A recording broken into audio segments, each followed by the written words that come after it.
এরপর মমিনুল ইসলাম রুবেল আপনি জানতে চেয়েছেন বাথরুমে উলঙ্গ হয়ে গোসল করা যাবে কি? বাথরুমে কিংবা টয়লেটে যেখানে আপনাকে অন্য কেউ দেখতে পাচ্ছে না এরকম জায়গায় গোসল করলে আপনি শরীরের সমস্ত কাপড় চোপড় খুলে বিবস্ত্র অবস্থায় গোসল করলে সেটি হারাম বা সরাসরি নিষিদ্ধ কোনো কিছু হবে না।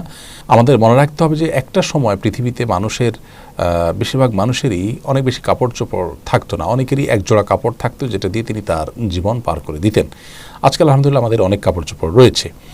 তো যার সামর্থ্য আছে এরকম অবস্থায় তিনি সকল কাপড় চোপড় খুলে গোসল করাটা তার জন্য অনুত্তম। একজন সাহাবী নবী আকরাম সাল্লাল্লাহু আলাইহি সাল্লামকে এই ধরনের একটি প্রশ্ন করেছিলেন, তিনি তখন তার জবাবে বলেছিলেন যে লাল্লাহু আহাক্কু আন ইউস্তাহিয়া মিনহু, কেউ একাকী আছেন, নির্জনে আছেন, তাকে কেউই দেখছে না, এমত অবস্থায় তিনি সকল কাপড় চোপড় খুলে ফেলবেন। এ বিষয়টি অনুত্তম, কারণ আল্লাহ তাআলা তাকে দেখছেন, আল্লাহর প্রতি তার লাজ লজ্জা থাকা উচিত অন্তত।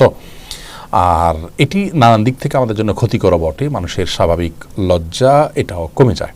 এজন্য একান্ত প্রয়োজন না হলে বাথরুমে উলঙ্গ হয়ে গোসল না করাটা উত্তম। আমাদেরকে নবী আলাইহিস সালাম যে নির্দেশনা দিয়েছেন, বোঝা যায় নবী সাল্লাল্লাহু আলাইহি সাল্লাম প্রয়োজন ছাড়া বিবস্ত্র হওয়ার বিষয়টিকে পছন্দ করতেন না। তবে যদি কেউ বিবস্ত্র হন, তিনি একাকী আছেন, কেউ দেখছে না, তো সেটা তার জন্য হারাম হবে না।